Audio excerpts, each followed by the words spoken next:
Alright, we got this. We can do this.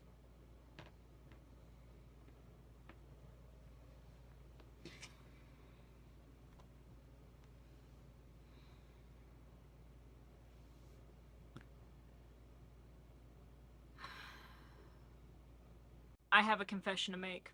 First of all, I want to deeply, humbly, sincerely, profusely, intricately, meaningfully, woefully apologize for anyone who was hurt by my actions or lack thereof.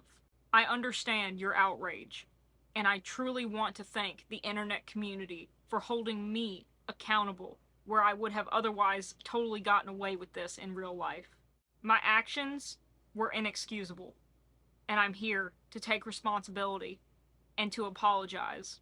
I can promise you that I will try to be better in the future, but then I'd also outright be lying to you. I know my career may never recover from this, and I personally have a lot of work to do. I'm not perfect, and I've been struggling recently. And this has shown me that I really, now more than ever, need to work on myself. So I will be taking a break from the internet, from posting, and going to my vacation home in the Bahamas, where there I will deeply reflect on what I've done, who I am, and heal, so that I might be better in the future. But as always, I love you guys. Take care of yourselves. And the merch link is down in the description below.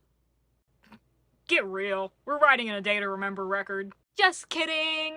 I wish. Andrew Wade. That's call me. I'm ready to be an assistant engineer anytime. I do have a slight confession to make, though. The thumbnail isn't a lie. My confession is that this is probably going to be my shortest book wrap-up ever, at least so far. By the way, new Bad Omens hoodie. You like it? Because I love it. It's great. I had to fight for my life to get this the minute that they were re-released on the website, so I will be rocking it as much and as obnoxiously as possible. Also, there's a new merch drop today at 7, so I have got to hurry up and get this video done, which is not going to be a problem because it has to do with my confession being very short, and that is that I only read 2 books this month. Yes, I know, throw your eggs, throw your maters. 2 books. I read 2 books this month. Yikes. Wah, wah, wah. It's kind of poetically ironic that this has been my worst reading month. Why was it my worst reading month? Well, for a variety of reasons. Mainly, the reason is Julia. I say that with love. I say that with love, Julia. I'm glad you were here. I had an amazing time with you here. So I knew my best friend Julia was going to be coming over to visit me for a week this summer. I did not realize it was going to be in June. I thought she was coming in July. So when she texted me and was like, yo, I'm excited to see you Sunday, I was like, huh? I also worked a lot this month, and so I didn't end up having a lot of time to read, because between work, Julia coming over, and celebrating my birthday, didn't leave much time. Also, May was a month full of concerts, and so that took away a bunch of time. It just hasn't been really conducive to reading. But we'll get to the disappointing TBR in a moment. Let's go over the 2 actual books that I managed to finish, because neither of them were new starts. They were ones that I had been reading for a while and just managed to finish. So even less impressive, Chey. The bar was so low. Let's continue on this theme of disappointment and talk about Cursed. Yes, I'm calling you out. This is by Thomas Wheeler, illustrated by Frank Miller. I picked this up at a bargain store because look at this gorgeous cover. The jacket design is just absolutely stunning. Not to mention, that art really captured me, and the tagline is, "Whosoever wields the sword of power shall be the one true king. But what if the sword has chosen a queen?" So it's an Arthurian retelling, but with the female as our protagonist. I was disappointed by this book. I didn't hate it, but I really didn't like it as much as I hoped that I would. The premise is extremely interesting to me. I loved the setup of the story. I just really didn't like the execution of it. Actually, no, the execution was kind of fine. I think I would have enjoyed it more if I was a younger reader, maybe just starting off in the kind of fantasy realm. I'd say even high school. And it was still enjoyable as an adult, but I think personally, my taste, I'm a little bit old for this. If I would have enjoyed it a lot more when I was younger. What bothered me the most about this book was, unfortunately, the main character. Because she was stupid. Stupid as in brash. and rash. And at first I thought it was set up to be that way because that would have made sense in the character development element. Like, you know, when she starts out, she's really self-assured and cocky and bent on vengeance for these people, these paladins that destroyed her village. I'm not gonna get into the plot, but that's also not a spoiler. It's literally how the book starts. And so in that way, yes, her cockiness and her brashness and her rashness would make a lot of sense, right? And I was like, okay, yes, this makes sense, because then as she's going to develop through the book and she meets these friends and she meets her team, they're going to teach her, you know, the meaning of teamwork, that she doesn't have to carry all of it on her shoulders, that they can work together to defeat this evil, and yet she can still come out as, you know, the leading hero. No. No. No. There's no learning in this book. There is no growth. There is only rush headlong first without thinking into the fray, and then endanger all of your friends who were trying to help back you up, and then you start making progress and making headway in the battle, but then, you know, you keep doing stupid stuff, and so you get cornered and taken down, and then your friends have to rush in and save your sorry butt. That happens, like, 4 times throughout this book. Beginning, middle, and end. It's so stupid. The first time she did it, like I said, close to the beginning of the book, makes sense, and I thought that was going to be a point for us to develop from. No, near the end of the book, when they're actually, like, gaining on the enemy, when her and her team and the people that she's working with manage to ambush this group of the enemy, everything's going well. She herself is like, oh my gosh, it's going so well, we're gaining on them, we're getting the upper hand. And then she thinks, you know what? You know what this battle doesn't have enough of? Me. And so she just runs out, breaking the ranks, breaking the plan, and starts slicing and dicing. And this is the second time that this exact scenario happens. She gets cornered, taken down, is being strangled because the sword gets knocked out of her hand, and without the sword, apparently she's pretty much daggum useless. And to save her life, because she is, like, getting out, she is, like, checking out, she has almost gone to join the choir invisible, someone has to take out the person on her with an arrow. It happens twice. Twice. And other scenarios like it happen more. And she never learns from it. She's never like, hey, you know what? Maybe the people around me telling me that, you know, going against this carefully laid out plan that we've been planning for weeks and that everyone was super involved with, maybe going against that for whatever I want in the moment is kind of a bad idea, because, you know, it ends up, like, wasting a lot of lives and putting people in danger and almost getting myself killed, and then someone has to rush in and save me. No, no, no, no, no, no. And it's all the more infuriating because I wanted to like the story. It involves druids, it involves diverse, different cultures and mythologies all being included. It's kind of like Avatar: The Last Airbender, kind of, slightly, with, like, different tribes and clans mixed into Arthurian legend. Legend. It's a super cool concept and a really cool layout. Just the main character, I just... Stop it! Apparently there's a Netflix series about this.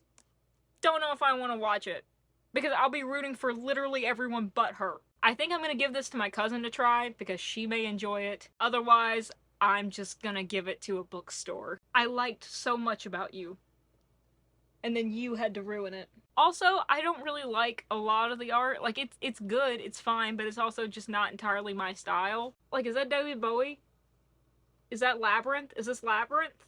I just hope that someone will appreciate this book a lot more than I do. I just wish that I had read it, you know, I wish it had come out when I was in high school or something, because I'm pretty sure that I would have eaten this up. All in all, though, besides her, I freaking loved it. The other characters were fine. The other characters were really cool. I really liked the new angle on Merlin and the different kings and the tribes and everyone that she interacted with. Arthur, the actual Arthur in this story, he's really cool. He's, like, more of a bandit character. Guinevere's in here. It's, like, more like YA Game of Thrones meets Avatar: The Last Airbender meets Arthurian legend. I would say try this, but just be prepared to be mad at the main character. And that's just my 2 cents. Now, speaking positively to the second book I read this month, which I absolutely freaking adored, 5 out of 5 stars, The Imaginary Corpse by Tyler Hayes. I love this. Is it obvious? Look at these tabs.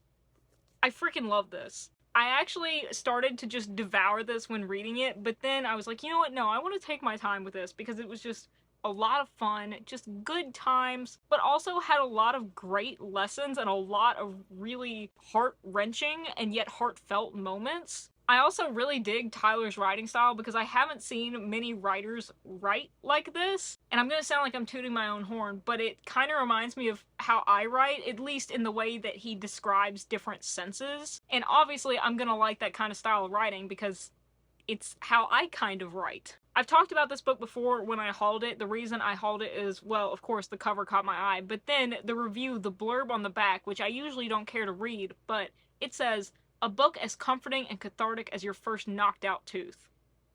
Tell me that's not a book that you wouldn't want to pick up. How to even describe what this book is about? Well, we follow Tippy, the Triceratops detective. He lives in the still reel, and I always end up saying the steel reel, but it's the still reel. It's a place where imaginary friends or ideas go after their creators lose them.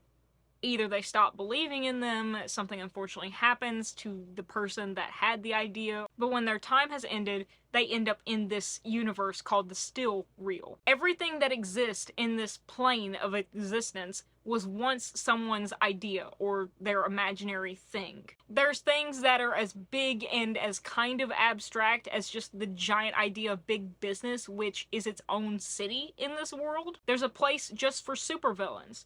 There's specific, certain comic book characters that people once dreamt up, but never ended up writing the story, or had to quit writing the story for some reason. Unfortunately, a lot of these friends, as they're called, have tragic backstories as to how and why they ended up in the still reel. That includes Tippy. But life in the still reel is pretty peaceful. Yes, there's supervillains with the superheroes and that kind of battle, but nothing ever truly graphic or absolutely terrible or traumatizing really happens there. Relatively, it's a pretty peaceful place. Friends can die, but they don't die. It's kind of like Supernatural. They're always coming back. However, when a new friend shows up and starts taking out friends permanently, Tippy's gotta not only figure out how and why this thing is doing it, but also where they came from in the first place and how to stop them. It's described as a fantasy noir, and I would recommend this in the same vein that I would recommend a cozy mystery. It has some stakes in it, but I think it's pretty well balanced between fun, happy times. There's a lot of funny moments in this book versus the more high stakes moments versus the drama. This book is very funny, it's very heartfelt, it's also very diverse and inclusive. One thing Tippy always does whenever he meets someone new is pretty much immediately ask them their pronouns, so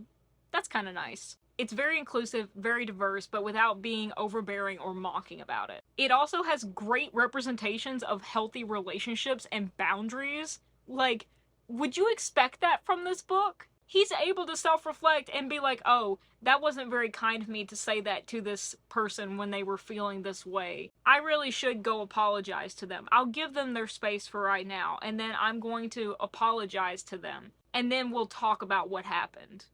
Like, would you expect that from this book? It's very cool. In the same vein that I will compliment this book, I will also warn you, this book covers some pretty dark themes throughout. In regards to the compliment about it, those themes are never romanticized. When they come up, they're relevant to the story, they're very maturely discussed and explored. I think it strikes a very good balance at actually utilizing the themes in the story rather than just for the sake of the story. Because they're part of the story, but they are not the story. Very, very good. 10 out of 10. Would highly recommend. Also made me tear up several times. So those are the two books I read this month. A disappointment and a new favorite. Do those cancel each other out?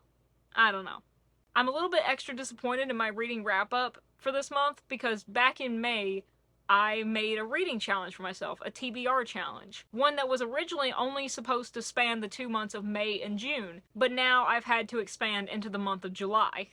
That TBR was kind of a challenge, and boy, it is turning out to be one. I made a whole video about it, so I'll link it up above and below so you can check it out and see what I'm talking about. But it's basically a TBR of all the music books that I own, mainly nonfiction. Books that I've had about music for years and just haven't gotten around to either starting or finishing. since I'm crazy about music and June is my birth month, I was like, hey, let's make that a month all about reading finally all these music books. But there are a lot of them, so let's add May in there too, just to be safe.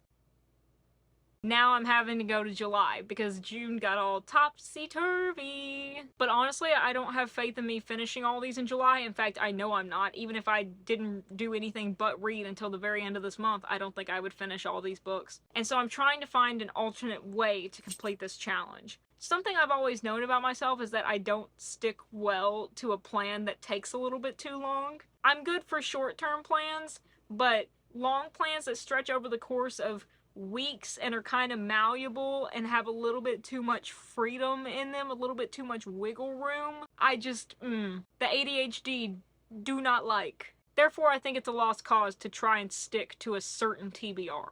Because while I am making progress in some of these books, I find myself looking at other books I own and I'm like, oh, I want to read those instead. Because while I'm reading this book about post-punk and I'm like, yeah, I need to finish this book because I'm enjoying it. I am enjoying it, but it kind of feels like I'm forcing myself to get through it rather than just letting myself read a manga. It doesn't help that I got so many books for my birthday that I'm just excited to get to. I just don't want these books that I'm genuinely excited for and enjoying to start feeling like a chore. I think what my new plan is to currently finish the books that I'm in the middle of, and then as a break, read one that I'm excited for. I think instead of making this a challenge that has to be completed in a month, not giving it a certain timeline, just making it its own challenge. I honestly think that I'll finish the books a lot faster that way. But I guess we'll see. I guess we'll find out in the coming months. As for right now though, that's going to be it for this monthly wrap up. I know it was a little bit short. Hopefully next month I'll have a few more, at least more than 2, hopefully. I do have a bunch of other book videos on my channel though for you to check out in the meantime. I'll link the playlist in the end cards and down below. Thank y'all so much for watching. I really appreciate it. If you ain't heard it from anyone else today, I love you. Love and peace. Bye!